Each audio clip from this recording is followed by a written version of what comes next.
studio, I have with me this morning Nanaya Sapong from the Movement of Change and Hamza Suyini. He's a lawyer and member of the NDC communications team. Gentlemen, welcome to the News Review segment. Thank you, Sweetie. Thank you, Sweetie. And good morning to you and our charity viewers. Good morning. It's a good day to get into the papers and find out what's making the airwaves. But before we do that, I want to take your quick thoughts for us. I'll start with you, Hamza. What's on your mind? In about a minute, let's get your reflections on something topical on your heart. I think that for me, what is topical has to do with the economy of our country and somehow promising steps that we are beginning to notice in terms of our exchange rate journey in particular. I think over the weekend, I listened to His Excellency Dr. Mahmoud Bawumia, who once again in opposition has decided to wear the gown of an economist. Remember, somewhere in 2014, from 2023 to 2014, we were insistent that indeed he should abandon the IT area and more or less assume his known identity, an economist, a lecturer for that matter, who championed the NPP's 2016 campaign agenda on the promises that they were going to revolutionize the economy of this country. In government, he suddenly abandoned his theoretical propositions and decided to be an IT person. Interestingly, in opposition, Dr. Mahmoud Bawumia has assumed his economics gown. It suits him, I think, when he's in opposition. But we know that in as much as we are not overly excited about the gains that we are beginning to record in the economic field in terms of our exchange rate was in appreciation, largely because of the kind of promises we made. We know that the expectation is high, and we made in excess of over 200 promises. Oh. The economy was one of it, and we are committed to ensuring that we handle it in a way that will be satisfactory to all. He questioned the interventions we have done in that field. He ought to know better that when it comes to the economy of our country, one fundamental role a government must do is to inject confidence. And the budget we presented was one key way of injecting the confidence that they had eroded in the last 18 months. Go along that line, then you know you are just agreeing with him. No. Because he asked of the policies we implemented. Hamza, yes. First of all, he didn't abandon that title. He did not say at any point that he's no longer an economist. He did. Right? Unless, of course, he was pushing the agenda of digitalization. Doesn't mean that he threw away the gown of an economist. He did. Secondly, the thing he said that I think I remember vividly is saying that it is not based on policies that you've implemented, but things that you've sort of talked about. So if you're saying that the budget statement and the confidence in the economy, that's just one of it, yeah. Yes, but it doesn't mean that's not all. If you go along that line of argument, you just maybe agreeing with him. No, it's not true. He said that we've not implemented any policy. Remember that in 2014, as part of our homegrown policies, we intended to inject some confidence and ensure policy credibility under His Excellency President Mahama. If you badly injure an economy, the first task of a new government is to re-inject that level of confidence to give policy credence or integrity to the policies that are implemented. And secondly, Sweetie, we stopped the gold for oil program in March, remember? But in his presentation, he made reference to the gains of the gold for oil program. But we know that it led to unimaginable and unforgivable losses as far as the books of the Bank of Ghana. So the stoppage of that policy is clearly a policy intervention. After the stoppage somewhere in 3rd March, having to started seeing appreciation in terms of the Ghanaians. The governor himself on top of that, the government has also introduced the policy rate. We have increased it from 27 to 28. So if you give me the opportunity, I can name the policies that we have rolled out. Thank you. So I'm saying that the governor explains the economic gains, and when we get to the newspapers, we'll get that as well. Thank you. Nanaya Sapong, what's on your mind this morning? Sweetie, thank you very much, and a good morning to you. Brother Hamza. What's on my mind this morning actually has to do with patriotism. Right? I think that we have gotten to a point where we should push the NCC and the other institutions and bodies like the GES and religious bodies like our churches and our Islamic clergy to begin to push and incorporate a comprehensive lessons and teachings in our everyday lives that has to do or would go in line with patriotism.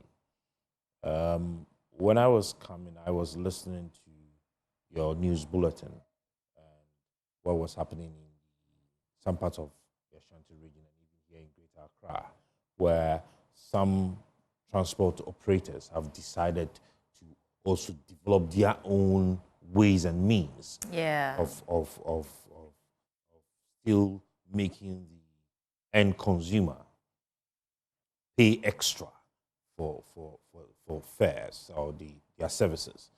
Once the government has been able to deal with the issues of the forex and the prices of petroleum products are down, and they themselves, the GPRT and other transport operators together have decided to reduce transport fares by 15%, I think we should all obey.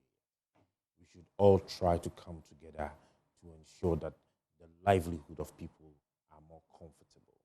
I mean, nobody was against them increasing the fares when the prices of the operational activities were high. Now that it has come down, they should also at least respect us and keep to the new prices. And individuals will go this tangent when they do not have, or they do not have in them, patriotism, when they do not have in them the thinking about the nation moving forward. But indeed, if you think about the nation well and you have the people at heart, even if you're a private operator, you will think about your brothers and your sisters who are out there.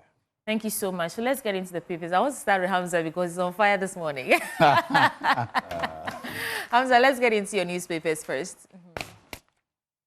Okay, and that happens to be the first story.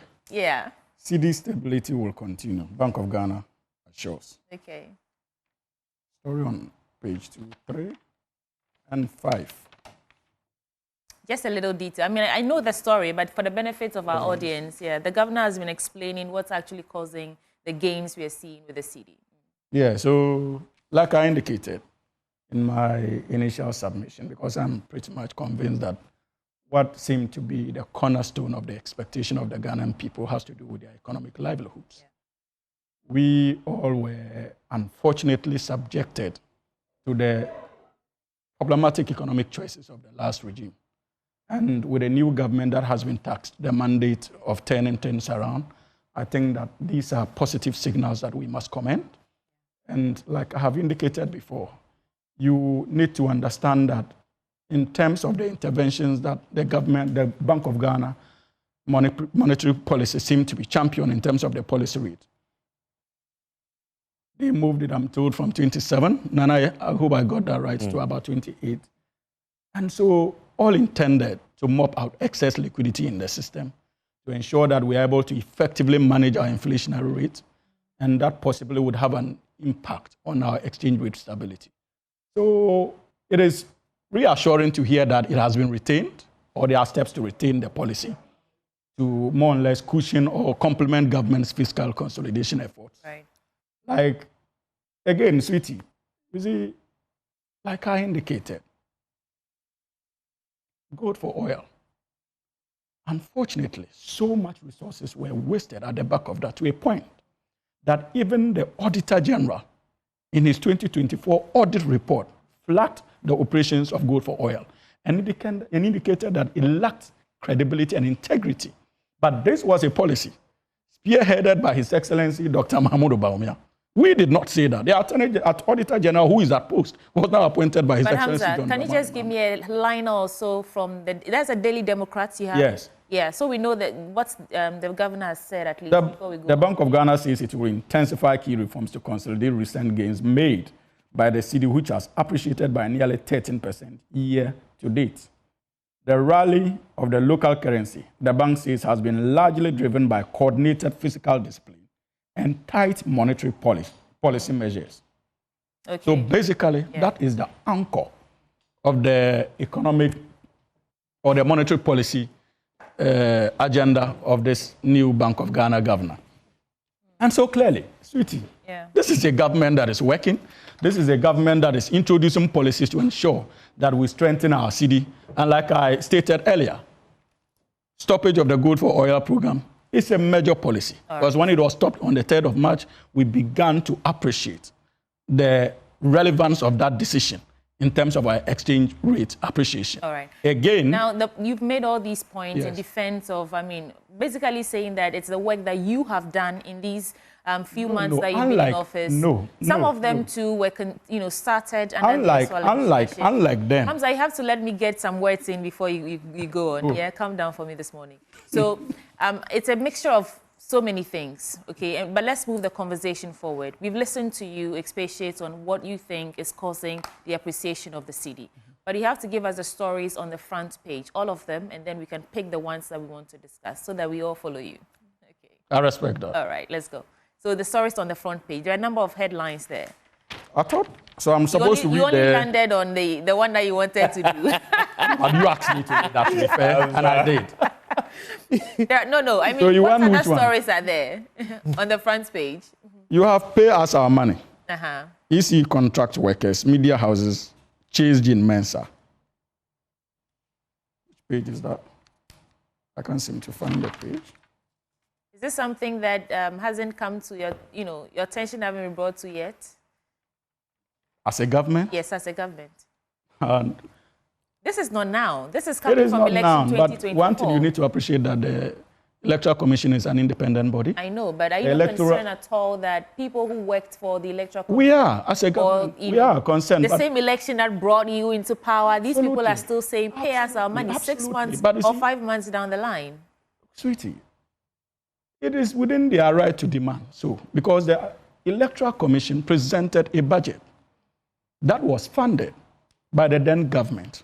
So if there are issues about failure to pay their contract workers, they must be committed to the contract they signed with them.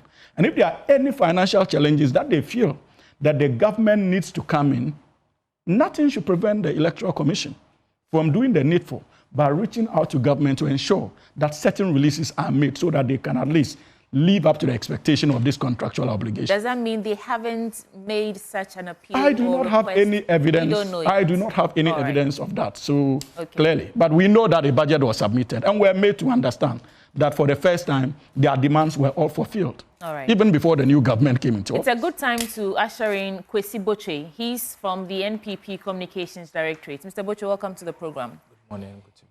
Okay, so we're just discussing some of the stories in the newspapers. We started with the economy and the cedi making gains, and we've been explaining who's taking credit for it. But then there's also the story that Hamza just touched on about the contract workers who worked for, well, not necessarily for the Electoral Commission, those who worked for during the election haven't been paid yet, and they're demanding their money.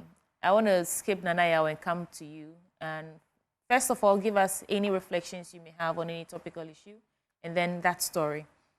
Good morning to you. Good morning to panel members, Nanaya and Council. You have to speak up for me. And good morning to your cherished viewers. I think that it is fair that the contract workers for the Electoral Commission, get paid. I believe that every single person in this country deserves fair compensation or a monument for or allowances for whatever job they do for the state. And so it is fair that we all advocate and add our voices to the fact that they deserve to be paid. And so I think the government should pay attention to them, allocate the necessary funds for the Electoral Commission to enable them pay, these You volunteers. see, the government should. Hamza is just telling us that if they'd come to them to make such a request, they would have maybe expedited, made it happen. But Oh, I am it sure. appears the Electoral Commission has not actually taken that initiative to request money. Oh, And we don't even know for sure if right. they're facing any financial challenges. What are they saying on this? if Does they the are- story say, hold on a second, Hamza, does the story say whether the EC has responded to these lamentations from these workers? Quite a long story, though. Okay, don't worry. I can bring you some details. I'll find the details for you later. Please finish your submission. Yes, so I think the government should probably sit down with the Controller and Accountant General, should sit down with the Electoral Commission to see how best they can resolve this matter, for these young people to also at least benefit from their sweat. And what was the other topic? The cedi gain, the gains that the cedi is Right. making. I mean, on this subject matter, Dr. Baumia says it's not because of any policy direction that policy implemented. Hold for me. And he's saying that it's not about things that the NDC government, NDC administration have sort of talked about. And I'm quoting him here. Not something they've sort of talked about, but so it's about what they started during their tenure. That's the result we're seeing right now. And you say? And I say I agree with Dr. Baumia perfectly, because you see, the NDC is failing to tell us the exact measure, the exact thing they've done to stabilize the city. Actually, they have been saying a lot. What have they been saying? Gold board? Yes. You see, the issue about gold board is that it is true that gold board may be a fantastic initiative. And I agree the gold board, I've looked at their act, their legal and that's framework. just one of those things. It may be a fantastic, but the current stabilization of the city cannot be attributed to the work of the gold board. You know why? The Gold Board Bill or Act itself was accented to on 2nd April 2025, just some 49 or 50 days ago. In 2023, our gold reserves stood at about 8.1 tons. As of December 2024, the gold reserves stood about 31.37 tons thereabout. Currently, it stands about 33 tons. And so it cannot be the case that it is gold board that has, done sort of some magic for the city to stabilize. I do not agree. I believe that, yes, the gold board may be a good initiative to help strengthen our currency. But currently, that is not the reason why. There are several factors that have contributed to the current stabilization. Exactly, and they're also saying that they've injected some confidence into the system, and so that's another one. From the budget presentation, that may be fair. That may be fair, okay. But ultimately, we cannot say that it is entirely this government that has done anything extraordinary to see the city, stabilize. I feel at least the SWR administration deserves some credit. Pundits of the incumbent government talk about the fact that they're good for. In fact, I have even heard the president himself acknowledge the fact that when they assumed office, they realized that the SWR administration had, invested hugely in our gold reserves. And so it is only fair. It is only fair that at least the SWR administration is giving some form of credit to, the stabilization of the city. But ultimately, I agree. And I concede that, if anything happens, any good thing happens during the tenure of any administration, the credit ultimately goes to the government of the day. But in the prevailing circumstances... Same way you are attributing doomsday to the government absolutely, of the day. But they are taking credit for this, and you're saying that it's not entirely their doing. But you see... Isn't that a bit disingenuous? That is not disingenuous. In the prevailing case, with regards to the stabilization of the city, you realize that the SWR government started from somewhere. This government also took up the gold for oil policy. Road were there for a while. And now we've seen our city gain some strength. That's why I'm saying that at least if you look at it in its entirety, the SWR administration at least deserves some credit. Some credit, exactly. All right. Nana, I'm coming to you now for your reflections on this. But as at 3rd April 2025, the Electoral Commission released a statement, payment of allowances, and it was addressed to all temporary staff Electoral Commission and signed by Mrs. Jean Mensah herself.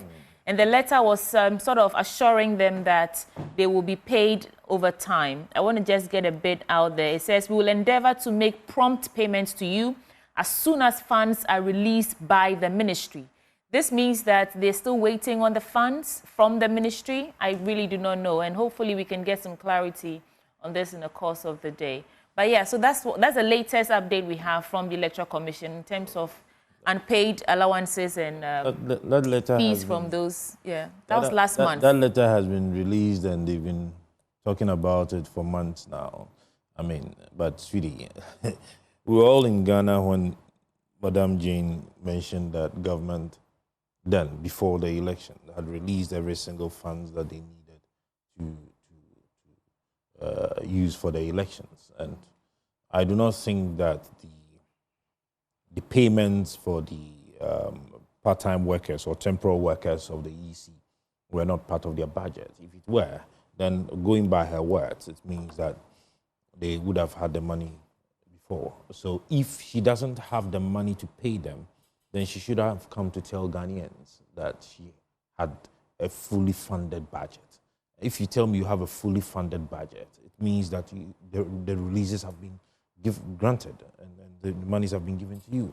So, you see, we do not play politics. They can make an allocation for, something in a budget. No, it's not semantics. She said, I just quoted her, that they are waiting for the release of the funds. So maybe it was allocated before this letter. Yeah. We all understand allocations. We all understand releases. But before this letter, the EC had been granting interviews before 2024 elections. And they had stated that they had a fully funded budget. Me, I'm a roadside student. When you tell me you have a fully funded budget, they are lawyers. They say they speak English. They should explain to us, what is a fully funded budget? That's it. It's simple. So you don't come and then you come back and tell me another story that you are waiting for a release. Right. But, I mean, that is, she should find money and pay them. But moving forward, I just want to, there are two lawyers. I want to find out if we have what we call pre-incorporation activities. Was you a lawyer? Right. Yeah. Right, okay. Do we have something like that, pre-incorporation activities? Yeah. Yes. So that you can have a company that you want to form, it can undertake activities, and the activities will be accepted when they're after. So it means that Gold Board had started its activities prior to the bill and the acts being adopted in April. So the activities of the Gold Board cannot just be limited to when the bills and the acts. Right. You understand me? So if that is okay, then let us all accept the fact that the activities of Gold Board goes beyond this April that Butchie is talking about. Now, number two, what we should be thinking about and be discussing is how to sustain these gains. How to harness the gains that we have made in this short while. Sweetie, we have this Gold Board activities that has increased the reserves. And I had stated, and I still stand by it, before the elections, that if we wanted to deal with the issues of Forex and our economy, there are some sectors of the economy that the government should make conscious effort to control. And I give an example like the gold market. If we are able to have a government that makes conscious effort to have an absolute control, then we will be able to make some gains. You understand me? Fortunately, the government came, they decided to control the gold market. They have been able to introduce some activities within the fiscal discipline that is also helping. They have introduced new monetary policies that is helping. The liquidity sterilization that we have now, sweetie, is also contributing to the fact. Let's not also rule out the fact the Cold War that is happening in the world market between the US and the China. Of course, they are all gains. We should be able to make gains out of all of these things that are happening. And so what we should be thinking about is how we can have an opportunity to push in a comprehensive import substitution strategy. So that, sweetie, at this moment, we are able to reduce drastically imports and then push in more into manufacturing and industrialization. And then we can move forward. Because you see, where we are today, if we are not able to make gains out of what is happening now, tomorrow, we would come and sit around this table and cry.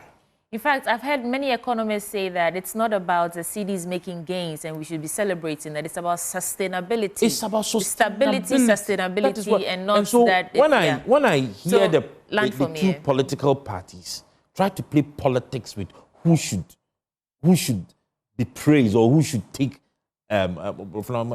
credit for what is happening, then I laugh. They should rather be thinking about bringing on board ideas and strategies to sustain it. Because tomorrow, now when they were talking, they came and they were talking politics.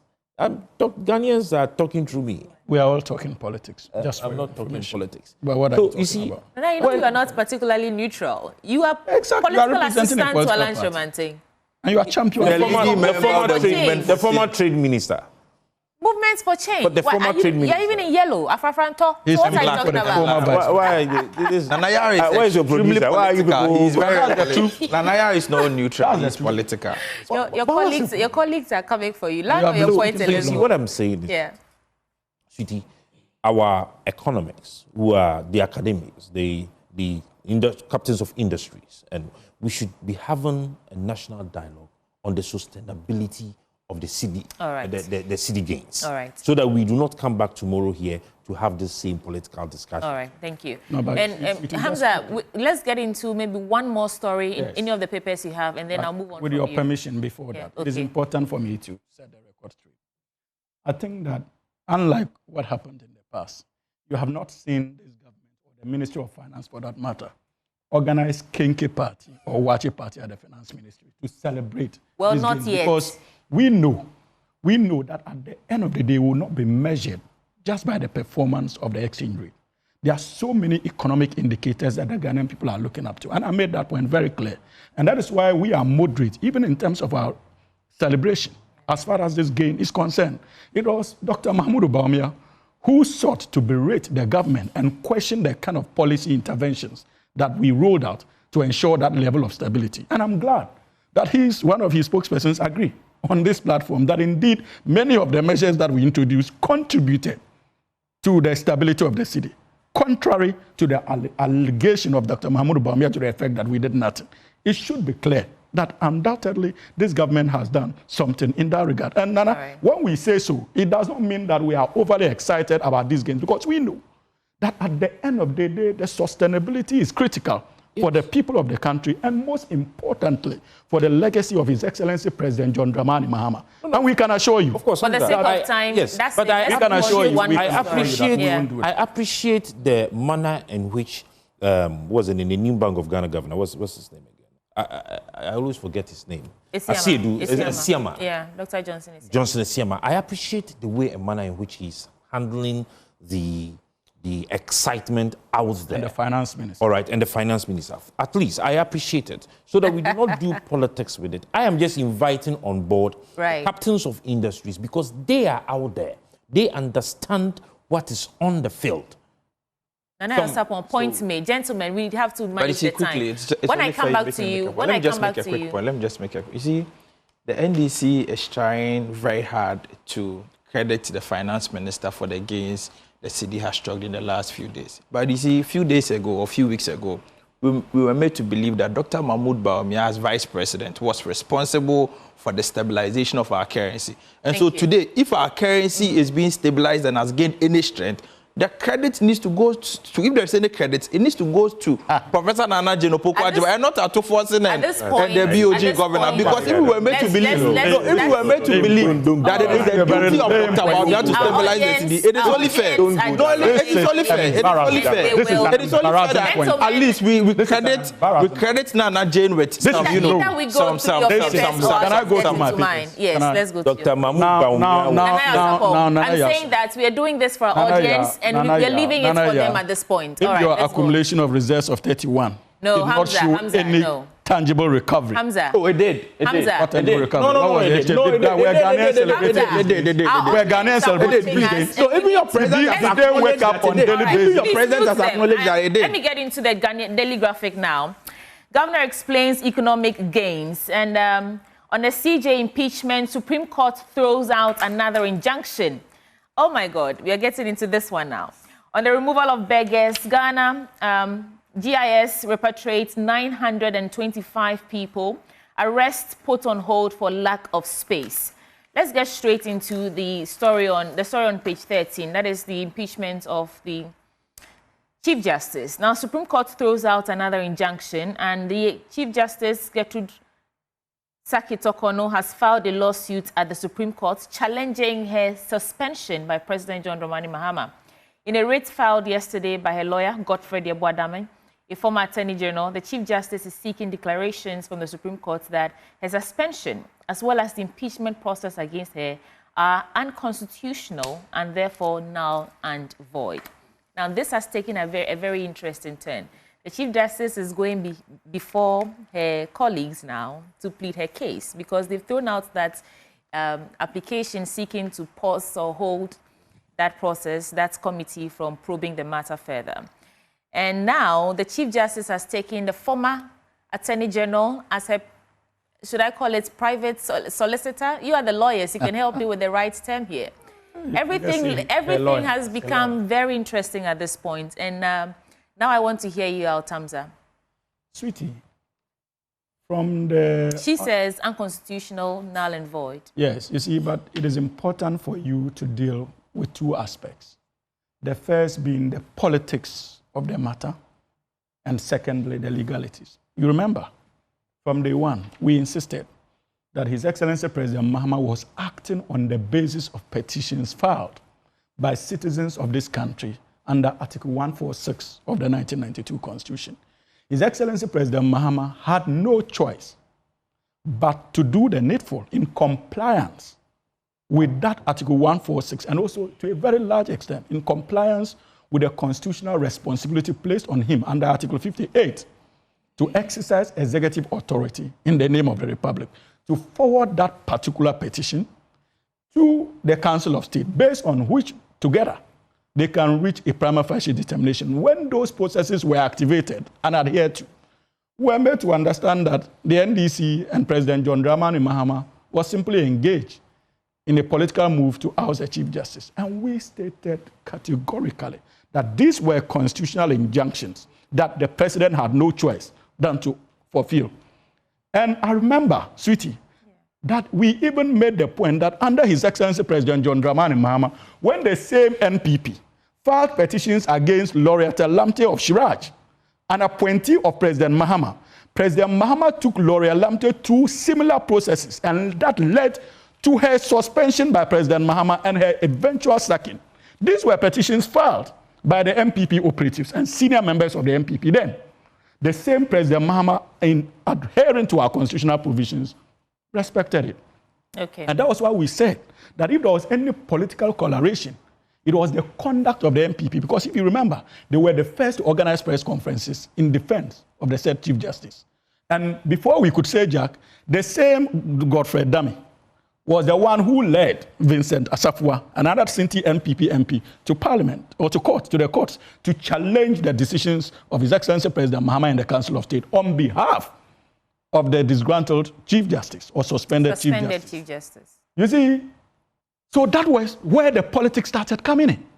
Are we therefore surprised that we wake up to one beautiful morning, another writ filed in the Supreme Court of our country, and the lawyer incidentally happens to be the same Godfrey Dami that people had concerns with, especially when he was the Attorney General, in terms of his relationship with the suspended Chief Justice? Okay. What more evidence do you need to say that possibly the contents of the petitions is beginning to manifest itself even before the committee so your posturing is... So my point is that on the politics aspect, if there's anybody giving this matter a political coloration, it is the conduct and shameful, unacceptable and worrying posture of the NPP and that of Godfrey Dami in particular.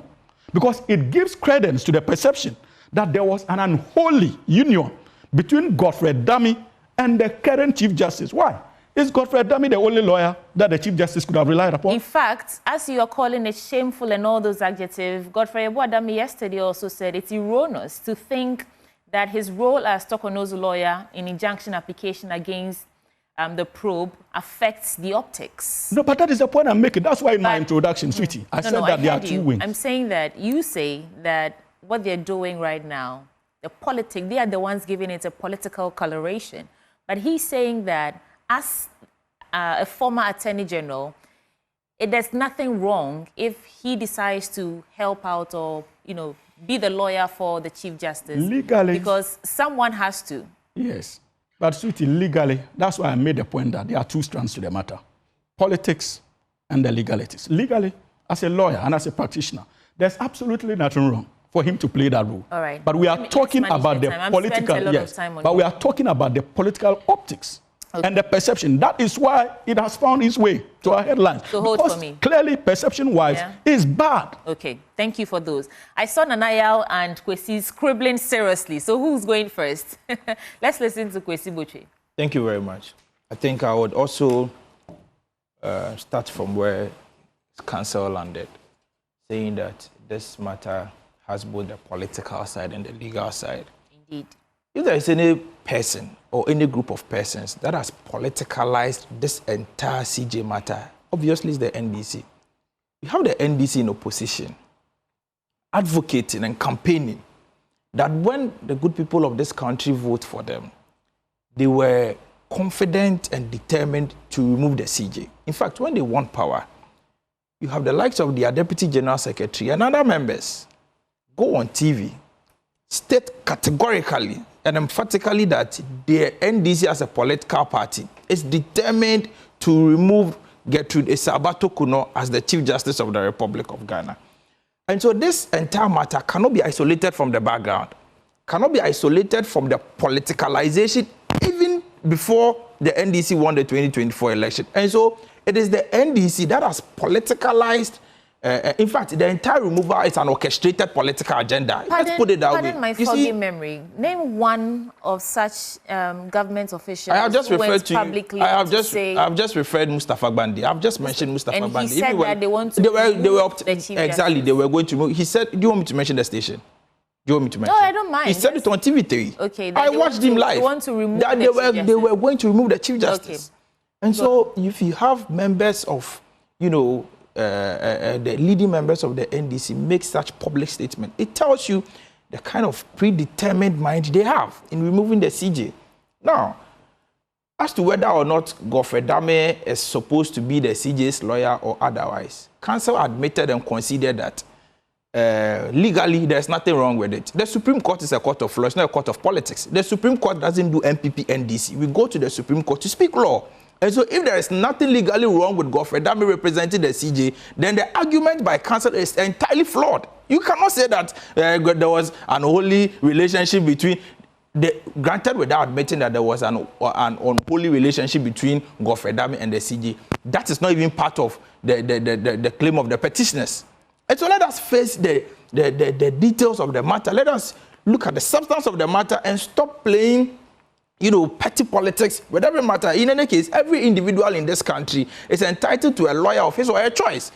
Council doesn't determine who becomes the CJ's lawyer. It is not within your mandate and your purview to determine that. Okay. Let's leave that solely to the CJ to determine. The CJ is a woman of substance. She's been a lawyer for over 32 years plus. She knows what she's about. Let's allow her to you know, engage a lawyer of her choice. In any case, Godfrey Dame is no longer the Attorney General. Now he's a private legal practitioner like myself and my learned colleague. And so let us respect the choice of the CJ. But you see, if you look at the details of the injunction application filed by the CJ yesterday, the CJ is basically asking for about just three things. One, for the entire, to waive her right under Article 1466 of the 1992 Constitution to enable the matters of the committee to be held, you know, in the full glare of the public for you media people to cover for everybody to see. Number two, she's calling for the suspension of her suspension. I mean, she's calling on the Supreme Court. And then the third one is to also injunct certain members of the committee, yeah. You know. And I agree with the details of the CJ's suit. You know why? Because you have certain members of the panel who have already, you know, sat on matters similar to the current, you know, matters before the committee or the current matters before the committee to look at. And so it is only fair that we bring people who are unbiased to look into the matter. So now the Chief Justice is saying she doesn't want a case where there's some sort of conflict of interest because of the nature of the people who are going to hear her case. Right. Correct? Right. And we are also asking that if you're using a lawyer, Attorney General, who you know was under your administration, the same time that we are saying that they brought issues against you during that time, is that not also conflict of interest? So you are saying that you don't want certain persons to sit on my case because they may have some sort of vendetta against me, if you may. No, that's not what she said. No, that's not what she said. I said that's if not you what she may. said. I'm not quoting anyone verbatim, right? You're saying that these people are probably biased. They may not be fair to me. But you bring in a lawyer who also brings in the optics of NPP is aligned with the former, the suspended Chief Justice. Is that also not conflict of interest? How are you asking for one thing and in one breath and in the other one, you are saying this exact same thing doesn't apply to you? Godfrey Dame is not an adjudicator. Godfrey Dame is the advocate of the CJ. There is no conflict of interest in here. It would have been a matter of conflict of interest if the matters under scrutiny or under probe has anything to do with Godfrey Dame. In this case, the matters under scrutiny or probe, nobody has mentioned that, the CJ should be removed by virtue of the fact that the CJ had ABCD dealings with the former Attorney General. That is not part of the issues under interrogation. And so You're talking about optics. The Chief Justice. I am not talking about optics. I'm talking about law. I'm talking about the details of the petition. I'm talking about the details of the injunction. Biases, I am not talking about optics. The people who are when you talk about optics, optics is perception. It depends on how you see it. I mean, optics may not necessarily be the reality. But let us face the reality. Let me respectfully. Let's face the reality. Just 1 second. Godfrey Dame is former Attorney General under the erstwhile administration. Right. The Chief Justice has been suspended, and we are hearing her case based on the things she did in that administration, correct? So during her tenure, not exactly. Fine, during her tenure. If you're bringing the former Attorney General to come and plead your case, so to speak, does that not give the impression that both of you are in cahoots, or both of you are in bed together in some way? It depends on how you want to see it. If you say no, that's fine. It depends on. Allow me to explain. The time. You've been speaking for 6 minutes now. Nana Yasapo. Yes, sweetie. So let's get this straight. I hear political commentators say that the case that we are having with the CJ is in two folds. We have the political phase and we have the legal phase. I beg to differ. This is purely constitutional. This is purely legal. There is nothing political about this. There is a provision in the Constitution, Article 144, that deals with the appointment of the justices and the whatever we have in our courts. Yeah? And there is another provision in the Constitution, 146, that deals with the removal of these same justices when they go wrong or when we think that they do not deem fit to be in the position in which they are. And there is a specific one, 1466, that deals strictly with that of the Chief Justice. Now, is there a tenure of office for the Chief Justice in our Constitution? Not really. There is a tenure. There is? Okay. What are the terms of reference of the tenure? Now, as part of her tenure in office, is there a provision that can make us remove her as Chief Justice, or her position as Chief Justice is perpetual? If it is not perpetual, and there can be a provision that can be triggered for her removal, then we have not done any wrong. Now, who triggers it? They say it is called a petition by someone. Has there been a petition? Is there a petitioner? If yes, have we gone through the procedures of that provision or that particular clause in the Constitution that seeks or would want to take her out of office? Has there been a breach of that? I am not a lawyer, and I think we should make they are lawyers. I am not, me and you, we are not lawyers. But there is something called the 1992 Constitution that you don't need to go to heaven to be able to understand the English that is written in there. Sometimes when they want to confuse us, they will say there is a spirit in the body. The thing is written black and white. But do you get his argument? Now, his argument? Please, no, just on the point you are making, I just want you to factor it in, right? He's saying that in as much as we are going with the rule of law, what the Constitution says, members of this administration have sat on national television to say that they want to remove the Chief Justice. That is their wish. And that is... Please, that is their wish, but that's commentary. But is it constitutional? You understand me? There is a president who is just 5 months in office. Do they not wish that that president goes? Do you wish that president would go? No, I mean, he should enjoy his full term. I don't wish he goes. Of course. Going may mean a lot of things, and so... Let's be mindful. Now, 3 things I want to know. Now, the petition that was sent, or the claims that were made by the Chief Justice, in my view, this is my thinking, this is going to create what we call a constitutional embarrassment. I mean, for heaven's sake, sweetie, what is the grounds to go and want to remove or petition for an injunction or removal of members of the committee that is sitting on your case? And the explanation is that they have sat on cases like that before. So where lies experience? Let us not forget that the committee is not a jury. That you would say that they should not be lawyers, or they shouldn't have sat on such cases before. Is the committee a jury? No. In any case, does the Constitution name explicitly persons or officers that can be appointed onto the committee? It's clearly stated in the 1466. Right. The number of them that should be Supreme Court judges, who should be the chairman, and the other members of the committee. That is what it is. Number two, the Chief Justice, Madame Tukonu, seeks to waive the right that it should be in camera. Am I right? That's the claim. That right is not to her person. That right is to the office. Okay, so she seeks to waive that right of the office or her person. They are two different people. You have yours as an individual, Madame Tukonu, and then the office as a Chief Justice. And the Constitution does not talk about Madame Tukonu. It talks about the office of the Chief Justice.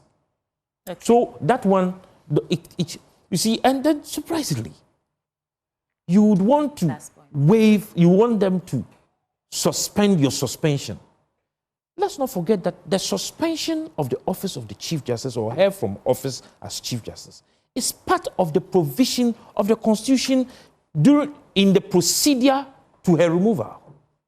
And this one, and that is why I'm saying that this whole technicalities, what is the name, dummy wants to bring on board, it's a constitutional embarrassment. You know what I see? We are never able to discuss legal matters when it comes to whatever administration is in office, right? No, because of the NDC and it's not because of the politics that because of their selfish we are never interest able to in manipulating to say we the are Constitution clearly we all on legal hear. terms or clearly based on the rule of law, and that's our problem right now. Of course. Hamza, I know you want to reflect. When we are getting your final remarks, I'll get in. I need to get some of the stories out there quickly because we are pressed for time.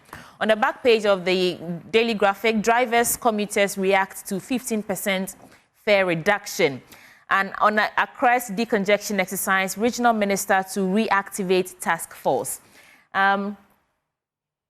What do you make of this ongoing Accra decongestion exercise, Kwesi Botwe?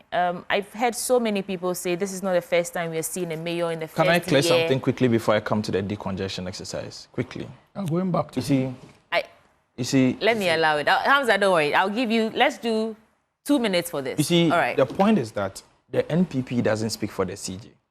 The NPP is against the illegality and the unconstitutionality being perpetrated by the president.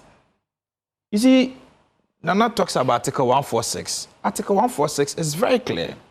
And Article 146, despite being clear, is also a grey area which is of interest to lawyers and students of law. Remember the case of Watadei provided the principle, the case of, there are so many cases that have provided principles. But if you look at Article 146.10, what was the ruling in the Batageri case? Hold on. No, I mean, before the president, viewers will know. Actually, I'll allow it because I allowed you. So answer the question. I'll answer the question, but let me land with my point. Before the president can suspend the Chief Justice, the powers under Article 146.10 is discretionary. If you look at the wording of the context of the Article 146, it's only discretionary that the president may. It is not mandatory for the president to suspend the Chief Justice upon the determination of a prima facie case. The president may. Now, when it comes to matters of discretionary, it is guided by same constitution at Article 296 of the Constitution that provides at C that the president, not the president, but any person exercising a discretionary power, where the person is not a judge or a judicial officer, there ought to be, or there must be, a legislative or a constitutional instrument regulating the exercise of such discretionary power. Now, in this context, or in the prevailing case, there is no such constitutional or legislative instrument regulating the present discretionary power under Article 14610 to suspend the Chief Justice. All right. So that is the point. But you see... Gentlemen, you get your turn. Hold on. I know he said some things that we all want to bite into. I want to bite because you've not mentioned Nana Sapon, I'll come back to you in a second. Hamza, your take now. First of all, I thought you gave me 2 minutes. I'm just speaking for about... Let's do all this in 2 minutes, please. We have to go. Yeah. You see, first of all, we must be careful of the legal principles we threw out just yesterday. On that same particular legal principle of the president's exercise or decision to take advantage of Article 146, Clause 10. The likes of Bonfred, or what's his name? Yeah. They were in court challenging the decision of the president to suspend in line with Article 146, Clause 10. And the Supreme Court was clear in its ruling that indeed it was constitutional and there was no need for a constitutional instrument. And if there are a litany of cases that establishes. It was the injunction, not a substantive matter. I know we are educating the public. The audience, it is the injunction. I'm reading it now. Yeah, so it's the injunction. So Clause 10 says, where a petition has been referred to a committee under this article, the president may. Exactly, that's discretionary. In the case of the Chief Justice acting in accordance with the advice of the Council of State by warrant signed by him, suspend the Chief Justice. So exactly what did he do wrong here? I'm saying that, are you going back to the context of the word is may? It is may. Okay, it is discretionary. Even if it is discretionary, then the provisions of Article 296 must be adhered to. That's all I'm saying. Come on. I am saying that it is not for you to sit in this chair and determine an interpretation to Article 14610. That decision was re-emphasized by the Supreme Court yesterday that the president we listen to you, please. Let's listen to him. Yeah. That decision was challenged in 2 cases filed at the Supreme Court yesterday. And the Supreme Court said that the president had done nothing wrong in his exercise of that discretionary power, unless, of course, you did not follow. And I'm telling you that when it comes to the exercise of discretionary powers, there is, not discretionary powers, the executive power, there is absolutely no way that the Supreme Court will allow you to injunct that process. Because if we allow that, no president would be able to exercise executive authority. On a daily basis, we have litany of cases in the Supreme Court challenging executive authority of His Excellency the President. That is why the Supreme Court in the past resisted the temptation to go on that tangent. And that is why yesterday they decided to uphold existing principles. So go back and review your legal knowledge when it comes to that. And finally, you see, Sweetie, what is the Chief Justice saying? That because the judges, some of them have handled cases involving some of the petitioners. Or some of them are similarly aligned to the NDC party. No, wait. So tomorrow, they should be recused from sitting on. No, but that's not what the CJ is. So tomorrow. Wait, see, we have to respect our audience. No, but that's not what the CJ says. The CJ hasn't said anything. Are you the host of the? We listen. I may insist that they mute your microphone. We listen to you. Let's listen to him too. You see, for instance, because some of the judges have handled cases involving the petitioners in other matters, they should be prevented from being members of the committee. What kind of dangerous precedents is the Chief Justice trying to set for our legal system in this country? So tomorrow, Sweetie, if you go to court and Justice A.B. handles your case and you are not successful, and tomorrow the next day you go to the same court, and the Chief Justice empanels the same justice on another case that involves you, you are within your power to say that because you ruled against me in an earlier case, the judge should not be allowed to handle my new case. What kind of precedence is that? And that is the kind of precedence she wants to set. And when it comes to the in-camera, like my brother indicated, it is not a position that is individualistic to her. Okay. It is about the office of the Chief Justice, and there's a reason why from day one the petitions must be done in camera. All right. She breached that particular provision by making or leaking the contents of the petitions that His Excellency President Mahama forwarded to her. Please, so I can assure you that even in that conduct, she breached our constitutional provisions when it comes to the in-camera Thank proceedings. you. So Nana Asapo, it's your turn now. Just some few seconds. Now let's. And it is not also true that NDC official sat on national TV and called for the sacking of the I asked him, just for It is clarity, not he true. said he mentioned Mustafa Gbande. Many NDC people Hamza, called for a reset Hamza, of the we are judiciary. off- we are That off is in not the about same 3 as calling for the minutes. I need to listen dismissal to of the Nana Chief Justice. Asapo. All right, Nana. 1466 says that where the petition is for the removal of the Chief Justice, the President shall, acting in consultation with the Council of State, highlighted, appoint a committee, and they have named. Now let's come down. 7, it says that the committee appointed under clause 6 of this article shall inquire into the petition and recommend to the President whether the Chief Justice ought to be removed from office. Then when you have come to 10, it says that where the petition is been referred to a committee under this article, the President may, in the case of the Chief Justice, acting in accordance with the advice of the Council of State. So, in as much as it is discretional, it is upon the advice of the Council of State.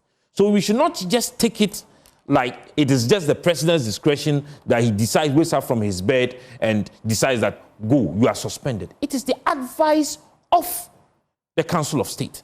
And now, you see, coming to the camera thing, there is this Article 8, clause 8. All proceedings under this article shall be held in camera, and the justice or chairman against whom the petition is made is entitled to be heard in his defense by himself or by a lawyer. You understand me? So it is not the prerogative of the Chief Justice in her person to decide whether or not she wants to be heard in camera or not. Right. It is a constitutional provision. Right. You understand? So let us not create that atmosphere as though somebody is treating her unfairly. In any case, if she is not suspended,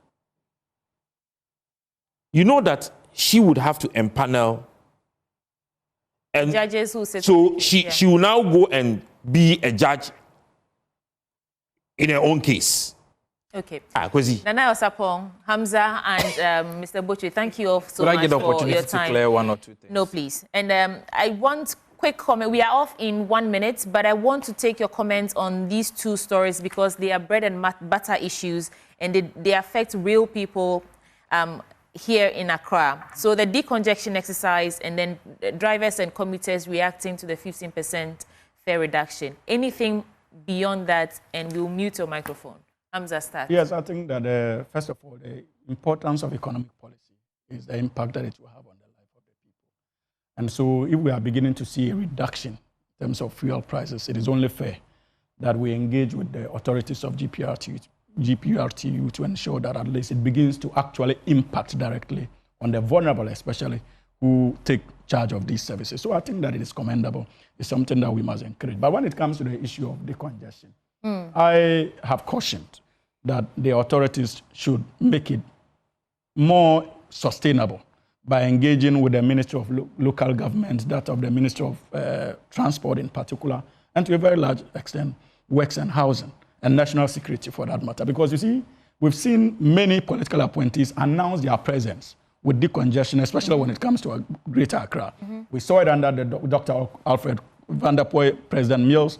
We saw Henry Kweta and Nana Dankwa Akufo-Addo. And of course, we are now seeing the new Accra mayor also coming out with similar steps. But my caution and my advice to him is that though commendable, but he must mirror the personality of His Excellency John Dramani Mahama.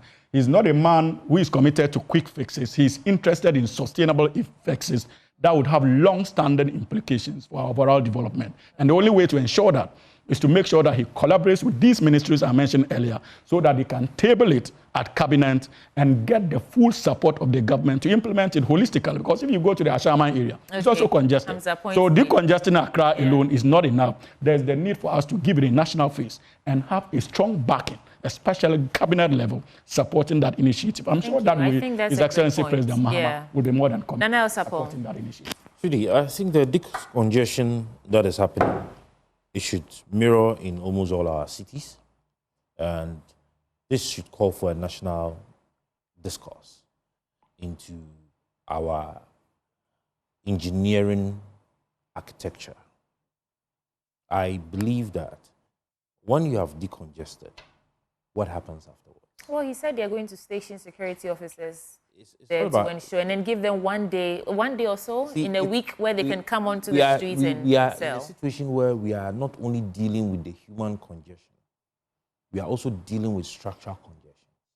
And it does not only mean that we want a flow of the traffic, but it's also an opportunity for us to also deal permanently, all right, sustainably with our flooding situations that we have in almost all our big cities.